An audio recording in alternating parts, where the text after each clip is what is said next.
આજે તારીખ 2 સપ્ટેમ્બર 2025ના રોજ ખાનપુર તાલુકાના બોકોર મુકામે વણિક સમાજની વાડીમાં કોંગ્રેસ પાર્ટીનો જન અધિકાર અભિયાન કાર્યક્રમ યોજાયો, જેમાં 122 વિધાનસભાના ધારાસભ્ય ગુલાબસિંહ ચૌહાણ સાહેબ, જિલ્લા પ્રમુખ હર્ષદભાઈ પટેલ સાહેબ, મોડાસાના માજી ધારાસભ્ય ઠાકોર સાહેબ અને ખાનપુર તાલુકાના નવનિયુક્ત પ્રમુખ શ્રી અશ્વિનભાઈ બામણિયાનું સ્વાગત કરાયું. સાથે આગામી તાલુકા અને જિલ્લા પંચાયતની ચૂંટણીને ધ્યાનમાં રાખીને આગળની રણનીતિ નક્કી કરવામાં આવી અને ભારતીય જનતા પાર્ટીને તાલુકા અને જિલ્લા પંચાયતના પ્રમુખ બેસાડવાનો સંકલ્પ.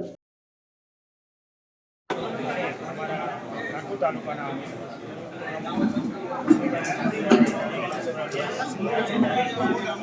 સાગર જિલ્લાના રાજા હેઠળ દીપ સંકલ્પ લઈએ છીએ કે આવનારી તાલુકા પંચાયત અને જિલ્લા પંચાયત અમે સર કરીને જ રહીશું એવો આજે સંકલ્પ કરીને ઉઠીએ છીએ અને અમે આજે વચન આપીએ છીએ કે હવે આવતી ચૂંટણીઓમાં તાલુકા પંચાયત અમારી કોંગ્રેસની બનશે, જિલ્લા પંચાયત પણ અમારી કોંગ્રેસ બનશે અને આવતી વિધાનસભા 2027માં ગાંધીનગરમાં કોંગ્રેસનો ઝંડો લહેરાવશે એવી પ્રાર્થના કરીએ છીએ.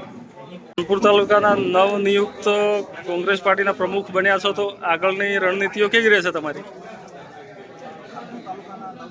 તરીકે આવનારા સમયમાં ખાનપુર તાલુકામાં દરેક બૂથોમાં જઈ અને બૂથ સમિતિ બૂથ પ્રમુખ બનાવીશું અને આવનારા સમયમાં ખાનપુર તાલુકામાંથી 16 સીટોમાંથી મેક્સિમમ તાલુકા પંચાયત કોંગ્રેસની બને અને કોંગ્રેસનું શાસન બને તેવા પૂરેપૂરા પ્રયત્નો કરીશું. આજરોજ જન અધિકાર સંમેલન હેઠળ મહીસાગર જિલ્લામાં જન અધિકાર સંમેલનની મિટિંગો શરૂ કરવામાં આવી છે. એમાં અમે સૌપ્રથમ મિટિંગ ખાનપુર તાલુકાના બાકોર મુકામે કરી. બહુ મોટી સંખ્યામાં કાર્યકર્તાઓ, હોદ્દેદારો, આગેવાનો ઉપસ્થિત રહ્યા. યુવા મિત્રો પણ બહુ મોટી સંખ્યામાં ઉપસ્થિત રહ્યા. ગુજરાત પ્રદેશ કોંગ્રેસ સમિતિની સૂચના અનુસાર હવે જ્યારે આવનારી જિલ્લા પંચાયતો અને તાલુકા પંચાયતનું ઇલેક્શન આવી રહ્યું છે ત્યારે અને 2027માં વિધાનસભાની ચૂંટણીઓનું ઇલેક્શન આવી રહ્યું છે ત્યારે આવનારા સમયમાં મહીસાગર જિલ્લા પંચાયત અને ખાનપુર તાલુકા પંચાયત સાથે 6 તાલુકા પંચાયતોમાં કોંગ્રેસની સરકાર બને, કોંગ્રેસનો પંજો લહેરાય એ દિશામાં અમે ગતિશીલ થવાના છીએ. અને અમારું આગામી રણનીતિઓ એ પ્રકારની હશે કે 8મી તારીખે અમે ગુજરાત વિધાનસભાનો ઘેરાવ કરવાના છીએ.